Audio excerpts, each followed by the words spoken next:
الحمدللہ رب العالمین الصلاۃ والسلام علی رسولہ الکریم وعلی آلہ واصحابہ اجمعین اما بعد اعوذ باللہ من الشیطان الرجیم بسم اللہ الرحمن الرحیم رب اشرح لی صدری ویسر لی امری واحلل عقدۃ من لسانی یفقہوا قولی۔ اللہ اکبر اللہ اکبر لا الہ الا اللہ واللہ اکبر اللہ اکبر وللہ الحمد۔ اللہ سب سے بڑا ہے، اللہ سب سے بڑا ہے، نہیں ہے کوئی معبود سوائے اللہ کے، اور اللہ سب سے بڑا ہے، اللہ سب سے بڑا ہے، اور تمام شکر اور تعریف اللہ تعالیٰ کے لیے ہے۔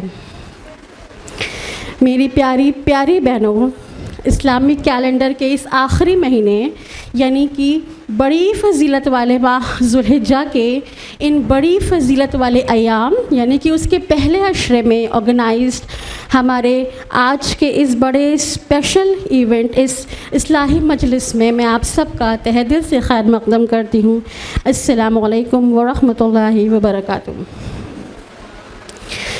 جی ہاں بہنوں، یوں تو سال کا پورا سال کا ہر مہینہ، اس کا ہر دن اللہ تعالیٰ کے بنائے ہوئے ہیں، اور وہ سب ہمارے لیے بہت قیمتی ہیں، اور ہمیں اس کے لیے اللہ کا بڑا شکر ادا کرنا چاہیے۔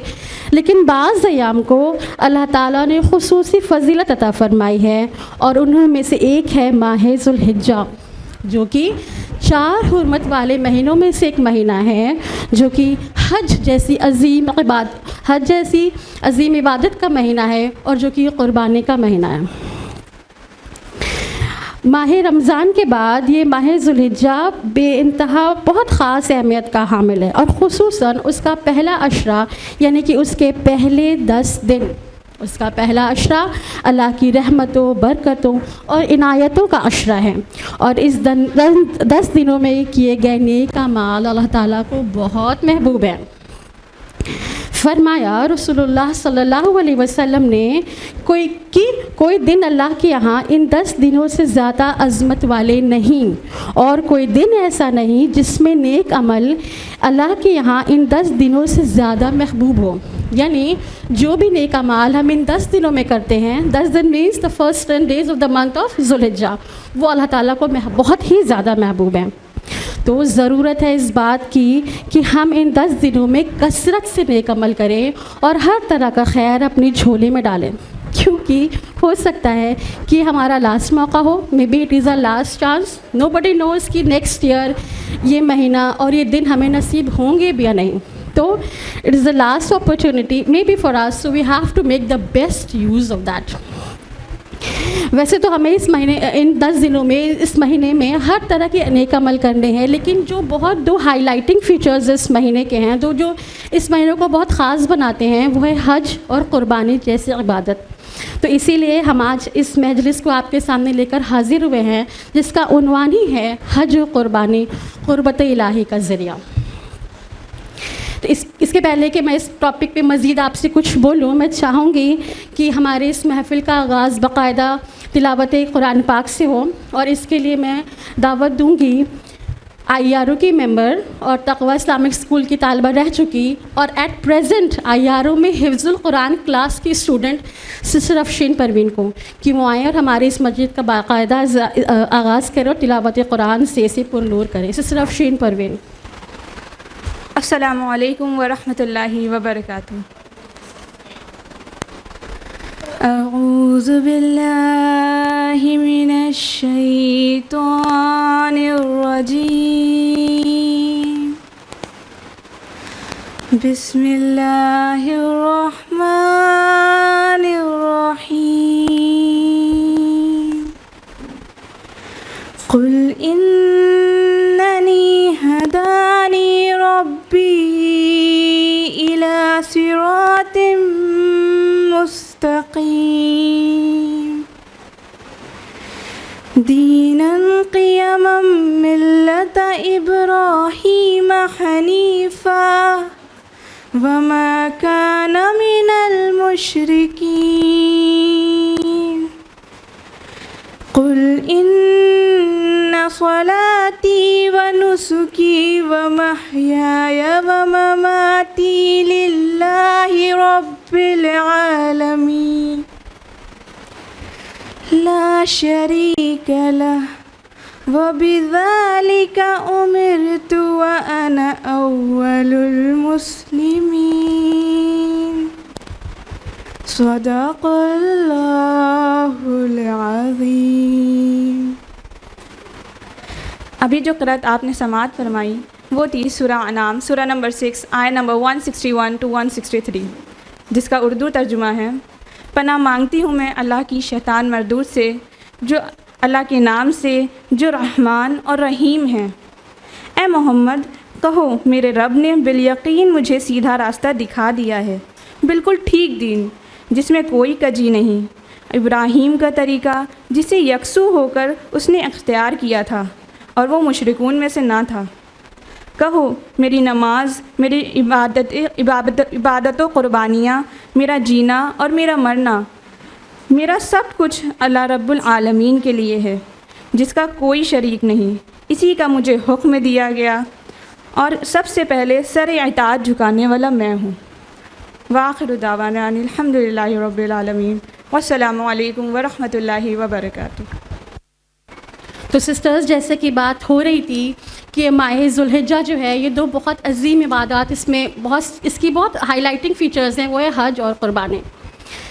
حج کے لیے دنیا بھر کے تمام مسلمان جنہیں اللہ تعالیٰ نے توفیق دی، وہ اللہ کی دعوت پر لبیک کہتے ہوئے مکہ مکرمہ میں اکٹھا ہو چکے ہیں، اور جنہیں اللہ تعالیٰ نے اس سال یہ سعادت نہیں بخشی، وہ اپنے گھروں میں قربانی کی تیاری اور عید الاضحیٰ کی تیاریوں میں بزی ہیں۔ پر ذرا رکیے اور یہیں پہ سوچئے کہ یہ سب کچھ آخر کیوں؟ جو لوگ حج کے لیے اپنے گھروں سے نکل پڑے ہیں اپنی پوری دنیا کو پیچھے چھوڑتے ہوئے، کس لیے؟ ان کی ساری سرگرمیاں کیوں؟ اور جو وہاں نہیں جا سکے، یہاں پر وہ قربانی کی تیاریاں کر رہے ہیں، اپنے اللہ کی قربت حاصل کرنے کی کوشش کر رہے ہیں، وہ سب بھی کیوں؟ کیا مقصد ہے ان ساری چیزوں کا؟ اتنی بڑی عبادات جب ہم کرنے کی نیت کر رہے ہیں تو یہ تو بہت ضروری ہے کہ ہم یہ تو سمجھیں کہ ہم یہ کیوں کر رہے ہیں۔ اگر ہماری زندگی میں اللہ تعالیٰ یہ موقع بار بار دیتے ہیں تو کوئی وجہ ہوگی نا، کوئی چیز بار بار ریپیٹ کی جاتی ہے تو وہ اس کی امپورٹنس خود ہی ہائی لائٹ ہو جاتی ہے کہ بار بار یہ میسج ہمیں کیا سکھانا چاہتا ہے، ہم اس کا مقصد کیا ہے۔ تو اسی چیز کی امپورٹنس کو سمجھتے ہوئے اس ڈسکشن کو کرنے کے لیے کہ آخر what is the need for all this, ہم نے آج کا یہ اپنا پروگرام آرگنائز کیا ہے، جس کا ٹاپک ہے حج و قربانی قربت الہی کا ذریعہ۔ آج ہمارے ساتھ دو اسپیکرز موجود ہیں جو اس بات پر روشنی ڈالیں گی کہ یہ سب کچھ آخر کیوں، کون ہیں وہ لوگ جنہیں اللہ کا قرب حاصل ہوتا ہے اور کون ہیں وہ جو اس سے محروم رہ جاتے ہیں، کیا ہیں وہ اعمال جس سے اللہ راضی ہوتا ہے اور ہمیں اس کے لیے کس قدر کوشش کرنی چاہیے۔ تو سب سے پہلے میں دعوت دوں گی سسٹر ام کلثوم کو کہ وہ آئیں اور اس ٹاپک پہ ہمیں ایڈریس کریں۔ سسٹر ام کلثوم IRO کی سینئر گروپ کے ممبر ہیں، آپ ایک کامرس گریجویٹ ہیں اور آپ تقویٰ اسلامک اسکول میں بھی اپنی سروسز پرووائڈ کر رہی ہیں۔ سسٹر ام کلثوم نے IRO جوائن کیا when she was still in school، مطلب at a very young age she joined IRO، اور چھوٹی عمر میں بڑی خدمت کا جذبہ رکھتے ہوئے وہ IRO کی تمام ایکٹیویٹیز میں انوالو رہتی ہیں۔ تو آپ کا زیادہ وقت نہیں لیتے ہوئے میں مائک پر دعوت دوں گی سسٹر ام کلثوم کو۔ نحمدہ و نصلی علی رسولہ الکریم وعلی آلہ و اصحابہ اجمعین، اما بعد، اعوذ باللہ من الشیطان الرجیم، بسم اللہ الرحمن الرحیم، رب اشرح لی صدری ویسر لی امری واحلل عقدۃ من لسانی یفقہوا قولی، اللہم ارنا الحق حقا وارزقنا اتباعہ وارنا الباطل باطلا وارزقنا اجتنابہ، آمین یا رب العالمین۔ عزیز سامعات، السلام علیکم ورحمۃ اللہ وبرکاتہ۔ جیسا کہ آپ سبھی بخوبی واقف ہوں گے کہ ہمارے لیکچر کا ٹاپک ہے حج و قربانی قربت الہی کا ذریعہ۔ تو حاضرین، ہم سبھی جانتے ہیں کہ عید الاضحیٰ کا موقع قریب ہے اور حج کی عظیم عبادت کو ادا کرنے کے لیے لاکھوں مسلمان دنیا بھر سے حرم پہنچ چکے ہیں۔ ایک مسلمان ہونے کے ناطے ہمارے اوپر یہ فرض ہے کہ ہم یہ جانیں کہ یہ عظیم عبادت جو اللہ سبحانہ و تعالیٰ نے اپنے فضل سے ہمیں عطا کی ہے، یہ کیا ہے، اس کی کیا اہمیت ہے، اس کا کیا مقام و مرتبہ ہے، اور ہم ان سے کیسے فائدہ اٹھا سکتے ہیں اور ہم ان سے کس طرح کا تعلق قائم کر سکتے ہیں۔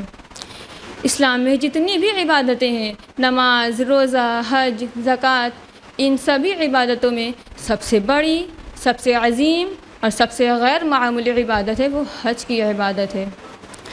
تو اس عظیم عبادت کے بارے میں جاننے سے پہلے آئیے ہم یہ جانتے ہیں کہ عبادت کیا ہے۔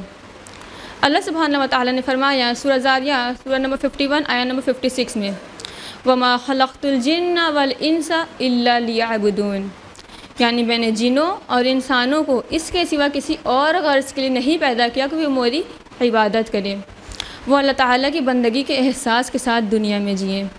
یعنی جو بھی لوگ دنیا میں پیدا کیے گئے وہ انسان ہوں یا جن ہوں، وہ اس لیے پیدا کیے گئے ہیں کہ وہ اللہ کے بندے بن کر رہے ہیں۔ تو سب سے بڑی چیز جس کا ہمیں شعور ہونا چاہیے، جس کا شعور پیدا کرنے کے لیے اللہ سبحانہ و تعالیٰ نے اپنے پیغمبروں کو بھیجا، اپنی کتابیں اتاری، وہ یہی ہے کہ ہم جان لیں کہ ہم انسان ہیں اور انسان کی حیثیت سے اللہ کے بندے ہیں۔ اور بندے کا پہلا کام یہ ہے کہ وہ آقا کو آقا ہی سمجھے اور یہ خیال کرے کہ جو ہمارا مالک ہے، جو ہمیں رزق دیتا ہے، جو ہماری حفاظت کرتا ہے، اسی کی وفاداری ہمارے اوپر فرض ہے۔ اللہ کے سوا دوسرا اس کا کوئی مستحق نہیں۔ بندے کا دوسرا کام یہ ہے کہ وہ آقا کی اطاعت کرے، اس کے حکم کو مانے اور کبھی بھی اس کے خدمت سے منہ نہ موڑے، اور آقا کی مرضی کے خلاف نہ خود اپنے دل سے کوئی بات کرے اور نہ کسی دوسرے شخص کی بات مانے۔ غلام ہر وقت ہر حال میں غلام ہی ہوتا ہے، اسے یہ کہنے کا حق ہی نہیں ہے کہ میں آقا کی فلاں بات مانوں گا اور فلاں بات مانوں گا اور فلاں بات نہیں مانوں گا، یا یہ ہے کہ میں آقا کا اتنی دیر کے لیے غلام ہوں اور باقی وقت میں اس کی غلامی سے آزاد ہوں۔ بندے کا تیسرا کام یہ ہے کہ وہ آقا کا ادب اور تعظیم کرے، جو طریقہ اور وقت ادب اور تعظیم کا بتایا گیا ہے اس کی ضرور پیروی کرے۔ بس یہی تین چیزوں سے مل کر عبادت بنتی ہے، اور یہی احساس، یہی شعور اللہ سے ایک تعلق پیدا کر دیتا ہے۔ لیکن جب تک اللہ کی محبت، اللہ سے ہمیں دیوانہ وار محبت نہیں ہوگی، ہم کوئی بھی عبادت نہیں کر سکیں گے۔ ہماری عبادت میں خشوع آ ہی نہیں سکتا۔ آج ہم جن حالات سے گزر رہے ہیں، آج ہم مسلمانوں کے جو حالات ہیں، ان حالات میں حق پر رہنا اتنا مشکل ہو چکا ہے کہ جب تک اللہ کی محبت ہمارے دلوں میں نقش نہیں ہوگی، ہم یہ کامیابی کی راہیں طے نہیں کر پائیں گے۔ ہماری محبت اللہ سے جتنی زیادہ شدید ہوگی، اتنی ہی آسان ہوگی ہمارے لیے ہماری عبادتیں۔ تو اب سوال یہ اٹھتا ہے کہ محبت یعنی اللہ سے محبت کو بڑھائیں کیسے؟ تو اس کا صرف اور صرف ایک ہی راستہ ہے کہ ہم اپنے رب کو جانیں اور پہچانیں۔ جیسا کہ آپ سبھی واقف ہوں گے کہ پچھلے مہینے ہمارے یہاں اناؤنسمنٹ ہوا تھا کہ ہمارے یہاں کیمپین اسٹارٹ ہوئی ہے نو یور لاٹ پر، ہے نا، یعنی جانو اپنے رب کو، پہچانو اپنے رب کو اور واقف ہو جاؤ اپنے رب سے، کیونکہ محبت کی بنیاد واقفیت پر ہی ہوتی ہے۔ عموماً ہم انہی ہستیوں سے محبت کرتے ہیں جنہیں ہم جانتے ہیں، پہچانتے ہیں۔ بالکل ناواقف ہستی سے محبت ہونے کا تو سوال ہی پیدا نہیں اٹھتا۔ اس کو ایک ایگزامپل سمجھ لیجئے۔ مان لیجئے ایک چھوٹا بچہ ہے، اس کے چچا ہیں۔ چچا ہمیشہ بچے کو بہت پیار کرتے ہیں، اس کو دلار کرتے ہیں، گھماتے ہیں، پھراتے ہیں، چیزیں دلاتے ہیں، تو کیا بچے کو چچا سے محبت ہوگی؟ تو مان لیجئے اب وہی چچا اگر ایبراڈ چلے جائیں، بچہ چچا کے اراؤنڈ ہی آس پاس ہی پلا بڑا ہے، اب وہ چچا اگر ایبراڈ چلے جائیں، پھر جب چچا کئی سالوں کے بعد جب واپس آئیں گے تو بچہ اور والد جب ایئرپورٹ پر لینے جائیں گے تو کیا ہوگا؟ بچہ دوڑ کر گلے سے چاچا کے لگ کر رونے لگے گا کہ چاچا آپ کہاں چلے گئے تھے؟ تو یہ محبت کے آنسو ہوں گے، اور یہ محبت واقفیت پر کی بنیاد پر ہوگی کہ بچہ چچا کو جانتا ہے۔ مان لیجیے سیم رشتہ ہے، چچا ہے اور بچہ ہے چھوٹا، لیکن بچے کی پیدائش سے پہلے ہی چچا ایبراڈ میں رہتے تھے، تو اب اگر بچہ کے بڑے ہونے کے بعد چچا جب ایبراڈ سے واپس آئیں گے تو کیا جب چچا اور اس کے والد جائیں گے ایئرپورٹ پر لینے تو کیا بچہ دوڑ کر گلے سے لگ کر رونے لگے گا؟ نہیں، کیونکہ بچہ جانتا نہیں ہے۔ دیکھیے رشتہ سیم ہے، یہاں بھی چچا ہے اور اس کے بچہ ہے چھوٹا، اور اس کیس میں بھی سیم ہے، لیکن فرق کس کا ہے؟ واقفیت کا۔ تو اللہ سے محبت ہم تبھی کر پائیں گے جب ہم اپنے رب کو پہچانیں گے۔ تو اللہ کی سچی محبت ہمارے دلوں میں تبھی پیدا ہوگی جب ہم اپنے رب کی ذات اور صفات سے ہمیں واقفیت حاصل ہوگی، جب ہم اپنے رب کو جان جائیں گے، پہچان جائیں گے کہ ہمارا رب کتنا عظیم ہے، اس کی عظمت بے پناہ ہے، وہ ہمارا پروردگار ہے، ہم سب اس کے بندے کی حیثیت رکھتے ہیں، پھر اس کا حکم بھی مانا جائے گا۔ یہ سب کچھ ہونے کے بعد اب اگر ہم سے ہمارا رب کسی موقع پر ہمارا تقاضا کر لے، یعنی ہم سے ہمارا وجود مانگ لے، ہم سے ہماری جان مانگ لے، یا ہم سے ہمارا مال مانگ لے تو ہم سب کچھ نظر کر دینے کے لیے تیار ہیں؟ کیا ہم یہ سوچ بھی سکتے ہیں کہ اگر ہم سے ہمارا رب کسی چیز کی قربانی مانگ لے، ہم سے ہماری جان کی قربانی مانگ لے، ہم سے ہمارے مال کی قربانی مانگ لے، تو کیا ہمیں سب کچھ اس کی راہ میں نچھاور کر دینا چاہیے یا انکار کر دینا چاہیے؟ انہی سوالوں کے ساتھ یہ اس عظیم عبادت حج کے بارے میں جانتے ہیں کہ یہ اتنی اہم اور اللہ کی پسندیدہ عبادت کیوں ہے۔ میں اپنی بات ایک حدیث کے ساتھ پیش کرنا چاہوں گی جس کے راوی ہیں حضرت عمر ابن خطاب رضی اللہ عنہ۔ ایک شخص نے جو یہودی میں سے تھا ان سے کہا، اے امیر المومنین، آپ کی کتاب میں ایک ایسی آیت ہے کہ اگر ہم یہودیوں پر نازل ہوئی ہوتی تو ہم اس دن کو اپنے لیے عید کے طور پر مناتے ہیں۔ حضرت عمر رضی اللہ عنہ نے کہا، وہ کون سی آیت ہے؟ تو یہودی نے کہا، الیوم اکملت لکم دینکم واتممت علیکم نعمتی ورضیت لکم الاسلام دینا، یعنی آج کے لیے میں نے تمہارے لیے تمہارے دین کو مکمل کر دیا اور تمہارے اوپر اپنی نعمت تمام کر دی اور اسلام کو تمہارے لیے دین کے طور پر پسند کیا۔ یعنی اس دن میں اللہ کے رسول اللہ سبحانہ وتعالیٰ نے کیا فرمایا کہ آج کے دن میں نے تمہارے دین کو مکمل کر دیا۔ تو حضرت عمر رضی اللہ عنہ نے کہا کہ ہم تو پہلے سے ہی جانتے ہیں کہ اس آیت کا نزول ہم اس جگہ کو بھی جانتے ہیں جہاں یہ آیت نبی صلی اللہ علیہ وسلم پر اتری۔ اب وہ آپ صلی اللہ علیہ وسلم عرفات کے میدان میں کھڑے ہوئے تھے، وہ جمعے کا دن تھا۔ اس حدیث میں حضرت عمر رضی اللہ عنہ اور یہودی کے درمیان ایک مکالمہ ہے۔ یہودی نے کہا، آپ کے قرآن میں ایک ایسی آیت ہے جس میں دین کے مکمل ہونے کا اور اسلام اور اللہ کی نعمت اتمام ہونے کا اور اسلام کو دین بنا دینے کے احسان کا ذکر اللہ نے کیا ہے۔ اگر ہم یہودیوں پر نازل ہوئی ہوتی تو ہم اس کو عید کے طور پر مناتے۔ تو حضرت عمر رضی اللہ عنہ نے کہا کہ ہم تو پہلے سے ہی جانتے ہیں کہ اس آیت کا نزول ہمارے لیے یوم عید ہے۔ یہ آیت جمعہ کو عرفہ کے دن جب لوگ عرفات کے میدان میں کھڑے ہوئے تھے تب نبی صلی اللہ علیہ وسلم پر نازل ہوئی۔ یعنی یہ کوئی نئی بات تو ہے نہیں جو تم بتا رہے ہو، بلکہ ہمارے یہاں تو پہلے سے ہی عید کا دن ہے، اسے ہم عید قربانی کے طور پر مناتے ہیں۔ اس عید کے دن میں اللہ کے احسان پر شکر کی ادائیگی بھی شامل ہے کہ اس نے ہمارے اوپر ہمارے دین کو مکمل کر دیا اور ہمارے اوپر اس ہدایت کی نعمت، سب سے بڑی نعمت ہمیں عطا فرمائی اور اسلام کو بحیثیت دین ہمارے لیے پسند فرمایا۔ عید کا دن جشن اور خوشی کا دن ہوتا ہے۔ نبی صلی اللہ علیہ وسلم نے مسلمانوں کے لیے 2 ہی دن عید کے لیے پسند فرمایا۔ پہلا ہے عید الفطر کا دن اور دوسرا عید الاضحیٰ کا دن۔ یعنی ایک وہ عید جو رمضان المبارک کے اختتام پر منائی جاتی ہے جب لوگ 1 مہینے کا روزہ رکھ کر فارغ ہوتے ہیں، اور ایک وہ عید جو حج کے اگلے دن منائی جاتی ہے جب سارے حاجی مینا میں اللہ کے حضور اپنی قربانی نظر کرتے ہیں اور اس سے 1 دن پہلے عرفات کے میدان میں کھڑے ہو کر اپنے حج کو مکمل کرتے ہیں۔ اس عید کے دن میں اللہ کے احسان پر شکر کی ادائیگی بھی شامل ہے کہ اس نے ہمارے اوپر ہمارے دین کو مکمل کیا۔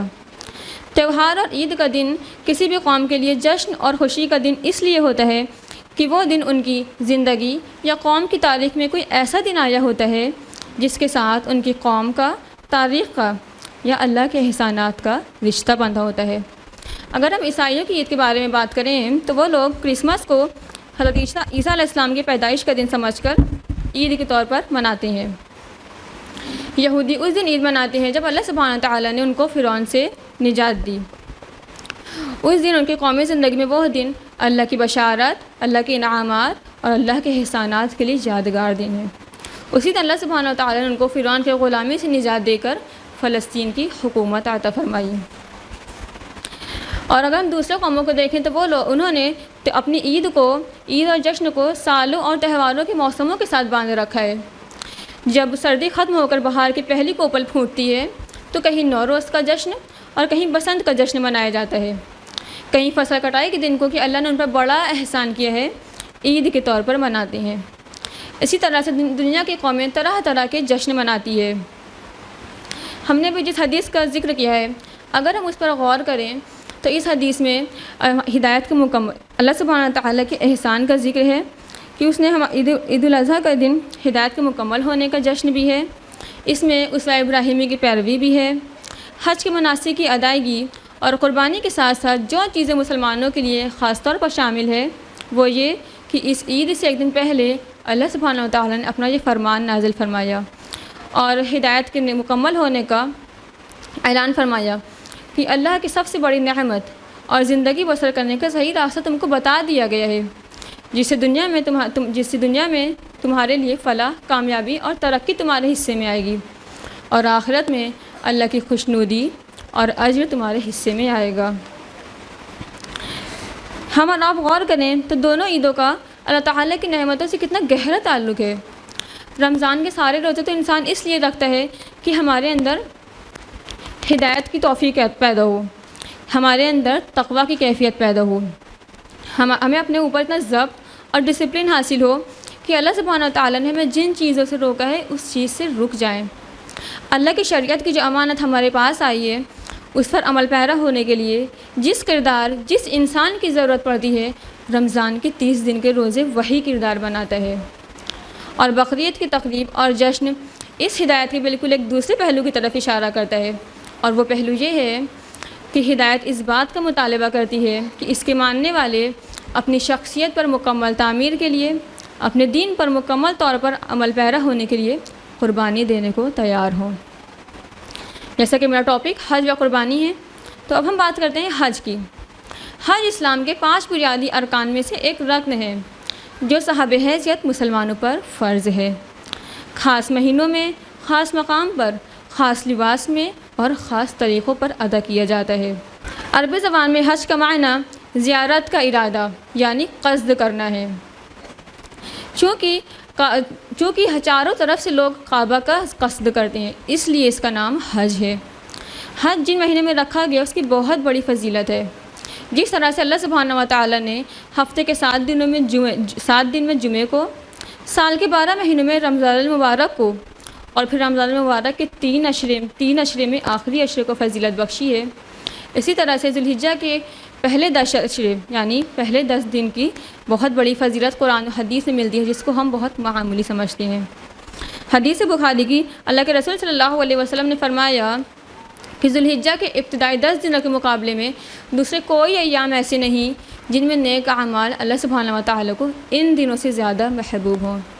یعنی ذوالحجہ کے پہلے 10 تاریخ میں انسان جو نیک اعمال کرتا ہے اللہ سبحانہ وتعالیٰ کو اتنے زیادہ محبوب ہیں کہ دوسرے کسی ایام میں نیک اعمال اتنا پسند نہیں جتنا ان دنوں میں۔ تو صحابہ نے عرض کیا یا رسول اللہ جہاد بھی نہیں؟ تو اللہ کے رسول صلی اللہ علیہ وسلم نے فرمایا راہ خدا میں جہاد بھی نہیں، یعنی اتنا افضل ہے ان دنوں میں عبادت کہ اللہ اگر انسان عام دنوں میں جہاد بھی کرے تو ان دنوں میں کیے گئے اعمال کی برابری نہیں کر سکتا، سوائے اس مجاہد کی جو اللہ کی راہ میں نکلا ہو، اپنی جان بھی لے جائے اور اپنا مال بھی لے جائے، یعنی وہ شہید ہو جائے، تو اس صورت میں وہ عمل زیادہ محبوب ہے۔ اس کے علاوہ دوسرا کوئی ایسا عمل نہیں جو اللہ کو ان دنوں سے زیادہ محبوب ہو۔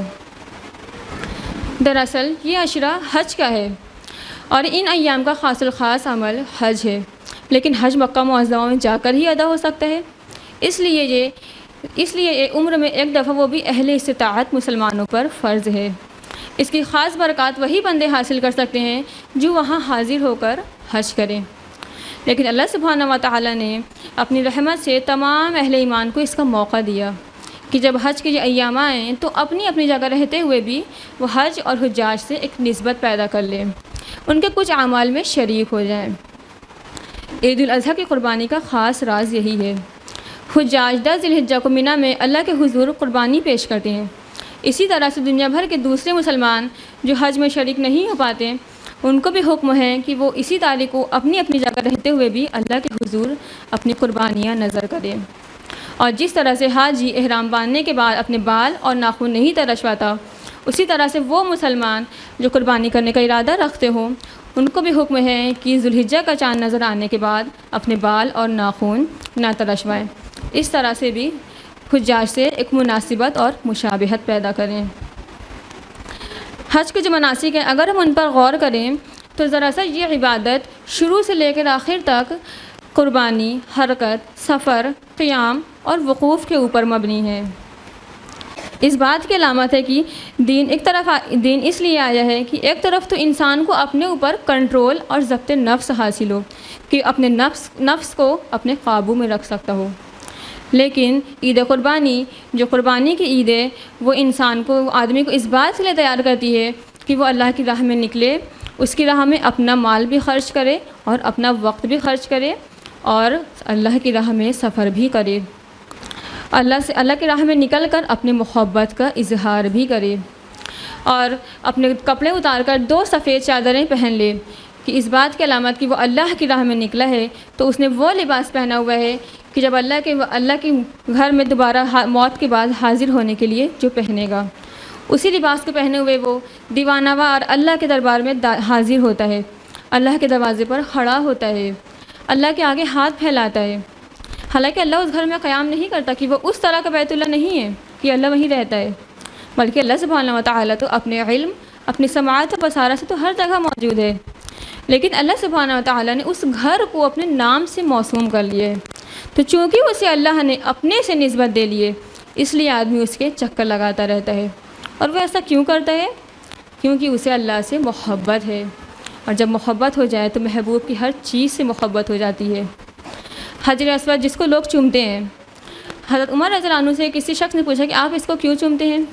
تو حضرت عمر رضی اللہ عنہ نے فرمایا کہ چونکہ اسے میرے نبی نے چوما تھا اس لیے میں اس کو چومتا ہوں۔ تو یہ اللہ کے رسول صلی اللہ علیہ وسلم نے اس کو چوما ہے، اس لیے جو سنت کے طور پر لوگ اس کو چومتے ہیں۔ اللہ سبحانہ تعالیٰ نے خانہ کعبہ کو کہا کہ میرا گھر ہے، تو آدمی اس کے چکر لگاتا رہتا ہے، کچھ نہیں پڑتا، بس دیوانہ وار چکر لگاتا رہتا ہے۔ وہاں پر 2 پہاڑیاں ہیں، صفا مروہ۔ بظاہر تو ان چھوٹی سی پہاڑیاں، اس میں کوئی حسن نہیں، لیکن اس کا سارا حسن تو اس وجہ سے ہے کہ اللہ کی ایک بندی حضرت حاجرہ سلام علیہا نے بظاہر جب کوئی سہارا، کوئی آسرا نہ تھا، اللہ کے اوپر بھروسہ کیا اور بے چینی کے ساتھ اس پہاڑی سے اس پہاڑی اور اس پہاڑی سے اس پہاڑی کے چکر لگاتی رہیں، اور انہی کی سنت کی پیروی میں دونوں پہاڑیوں کے درمیان چکر ہو گیا، اس بات کی علامت کے طور پر کہ دین میں اصل چیز کوشش ہے، جس کا نام سعی ہے، جس کا معنی کوشش۔ کیسی کوشش؟ اللہ کی راہ میں قدم اٹھانا، اللہ کی راہ میں چلنا، اللہ کے اوپر بھروسہ کرنا۔ اور جو شخص اللہ کے اوپر بھروسہ کرے گا تو ہو سکتا ہے جہاں کہیں دور دور پانی کا نام و نشان نہ ہو، انسان کا نام و نشان نہ ہو، غذا کا کوئی بندوبست نہ ہو، ایک تنہا عورت اور ایک شیرخوار بچہ ہو، تو اللہ سبحانہ و تعالیٰ ایک بچے کے پاؤں کے ٹھوکر سے بھی پانی کا چشمہ جاری کر سکتا ہے، کیونکہ ان اللہ علی کل شیء قدیر، بے شک اللہ تعالیٰ تو ہر چیز پر قدرت رکھتا ہے۔ سعی کی پوری عبادت ہمیں یہ بتاتی ہے کہ اللہ کو صرف کلمات کا دہرانا مطلوب نہیں ہے، بلکہ یہ مطلوب ہے کہ اللہ کی راہ میں جد و جہد کرے، اس کی راہ میں نکل کر اس پہ راہ میں نکل کر سفر کرے، اللہ سے محبت کرے، اس پر بھروسہ کرے کہ اللہ سبحانہ تعالیٰ نے جو چیز مقرر کر دی ہے، خواہ وہ سمجھ میں آئے یا نہ آئے، کہ ان صفا مروہ پہاڑیوں کے درمیان کے چکر کا کیا فلسفہ ہے، وہ اللہ کے حکم کی خاطر 7 چکر لگائے، تو اس طرح سے اس کی سعی کی عبادت مکمل ہو جاتی ہے۔ پھر احرام باندھ کر 3 میل فاصلے پر مینا کی طرف جائے اور قیام کرے، پھر اٹھے اور عرفات کے میدان میں ڈیرے ڈالے، پھر عرفات سے واپس آئے مزدلفہ میں ڈیرے ڈالے، پھر جا کر 1 دفعہ طواف کر کے آ جائے تو اس کا حج مکمل ہوا، پھر اس کے اگلے دن قربانی کر کے عید مناتا ہے۔ اس عید کو اسوہ ابراہیمی کے ساتھ جوڑ کر اللہ سبحانہ تعالیٰ نے ہمیں کئی چیزوں کی تعلیم دی ہے، اور سب سے بڑھ کر توحید کی تعلیم کہ اللہ کی ایسی بندگی کی جائے جس میں اس کا کوئی دوسرا شریک نہ ہو۔ اللہ کی راہ میں قربانی، جان کی قربانی، مال کی قربانی، وطن کی قربانی، ہر چیز کی قربانی کا کوئی اسوہ ہے تو حضرت ابراہیم علیہ السلام کا اسوہ ہے۔ باپ کو ترک کر دیا، وعدہ کیا کہ آپ کے لیے مغفرت کی دعائیں کروں گا، لیکن اللہ سبحانہ و تعالیٰ نے جب منع کر دیا کہ مشرک کے لیے استغفار نہیں ہو سکتا تو رک گئے۔ اپنے وطن میں وہاں کے سب سے بڑے پجاری کے بیٹے، سب سے بڑے پیر کی گدی ان کے لیے مخصوص تھی، اگر اس گدی پہ بیٹھتے ہیں تو اپنے قوم کے مذہبی سردار ہوتے، اپنے قوم کے پیشوا ہوتے، بتوں کی پوجا کرتے تو لاکھوں کا مال پوجا پاٹ کی صورت میں ان کے قدموں میں نچھاور کر دیا جاتا، مگر ان سب کو چھوڑ دیا، آگ میں ڈالے گئے، بے جھجک کود گئے، گھر چھوڑنا پڑا، چھوڑ کر نکل گئے، فلسطین، شام، مصر کے صحرا اور جنگلوں میں در بدر بھٹکے، حکم ہوا کہ اپنی بیوی اور بچے کو وہاں چھوڑا جہاں اللہ کے گھر کی پہلی بنیاد موجود ہے، تو بنا چوئیں چراغی اس کو بھی چھوڑ آئے، اور یہ قربانی کچھ کم نہ تھی کہ اس عظیم اور بڑی قربانی کا مطالبہ کیا اللہ سبحانہ و تعالی نے۔ خواب میں اشارہ ہوا کہ اپنے لخت جگر اپنے بیٹے کی قربانی کرو۔ ہاں، وہی بیٹا جسے ابراہیمی مشن کا علم بردار ہونا تھا، بڑھاپے کا سہارا ہونا تھا، اسی کو راہ خدا میں قربان کرنے کا حکم ہوا، اور ابراہیم علیہ السلام اس کو بھی قربان کرنے کے لیے تیار، اللہ کی راہ میں قربان کرنے کے لیے تیار ہو گئے۔ اللہ سبحانہ و تعالیٰ کو ان کی یہ قربانی اتنی پسند آئی کہ اللہ سبحانہ و تعالیٰ نے اس قربانی کو ذبح عظیم قرار دیا، اور قیامت تک کے لیے یہ سنت جاری کر دی کہ اس تاریخ کو دنیا بھر میں تمام اہل ایمان جانور قربان کریں۔ اس یاد کو منانے کا مقصد یہ ہے کہ مسلمانوں کے اندر قربانی کی وہی روح اور اللہ سبحانہ تعالیٰ سے وفاداری کی وہی محبت، اللہ سے محبت اور وہی شان پیدا ہو جس کا مظاہرہ ابراہیم علیہ السلام نے اپنی پوری زندگی میں کیا۔ تو میری بہنوں، جو یہ عید آنے والی ہے جسے ہم عید الاضحیٰ کہتے ہیں، اس کا مقصد یہ ہے کہ ہم اپنے اندر زندگی کا مقصد ٹھیک کریں، اللہ کی راہ میں نکلیں اور قربانی کریں۔ حج اور قربانی کا یہی مقصد ہے جو ہمیں یاد رکھنا چاہیے۔ حج دراصل اس مقام، اس جگہ پر ہوتا ہے جو ہر نمازی کا قبلہ ہے، یعنی جو بیت الحرم کا مالک ہے، یعنی ہمیں اپنی زندگی کا رخ اس کی طرف موڑ دینا چاہیے، اللہ سبحانہ و تعالیٰ کی طرف موڑ دینا چاہیے۔ ہمیں اپنی زندگی میں ہر کام صرف اور صرف اللہ کے لیے کرنا ہے، اللہ کو حاضر ناظر جان کر کرنا ہے، تبھی ہم قربانی کا وہ حق ادا کر سکتے ہیں جیسے قربانی اللہ سبحانہ و تعالیٰ کو پسند ہے۔ ابھی ایک سوشل میڈیا پر ویڈیو وائرل ہوا ہے جن کا نام ہے عامر الغدافی، ہے نا، کہ کیا ہوا تھا، وہ حج کے لیے نکلے تھے لیکن ان کو جانے کی پرمیشن نہیں ملی تھی اور فلائٹ چلی گئی، اور وہ اپنے گھر نہیں گئے۔ انہوں نے کہا کہ میں اللہ کے لیے نکلا ہوں، اللہ کے گھر ہی جاؤں گا، میں اپنے گھر نہیں جاؤں گا۔ اب اللہ تعالیٰ کی حکمت دیکھیے، اللہ سبحانہ تعالیٰ کو ہی کیا ہی منظور تھا کہ فلائٹ جانے کے بعد پھر کچھ ٹیکنیکل ایشو کی وجہ سے فلائٹ پھر واپس آئی، اور لیکن دوبارہ بھی ان کو جانے کی پرمیشن نہیں ملی، فلائٹ پھر چلی گئی، لیکن اس کے بعد پھر وہی ٹیکنیکل ایشو کی وجہ سے فلائٹ پھر واپس آئی، اور اس دفعہ پائلٹ نے خود بول دیا کہ جب عامر الغدافی ہمارے ساتھ نہیں آئیں گے میں پلین نہیں اڑاؤں گا۔ تو اس طرح سے ان کو جانے کی پرمیشن مل گئی۔ تو اس واقعہ کو بتانے کا مقصد صرف یہ ہے کہ ان کا مقصد کتنا کلیئر تھا کہ میں اللہ کے گھر کے لیے ہی نکلا ہوں، ان کا توکل کتنا مضبوط تھا، تو اللہ سبحانہ و تعالیٰ نے کس طرح سے ان کی مدد کی۔ تو اگر ہمیں بھی اپنی زندگی میں ہمارا مقصد اگر کلیئر ہوگا تو ہمارے لیے بھی اللہ سبحانہ و تعالیٰ ایک معجزہ کر سکتا ہے۔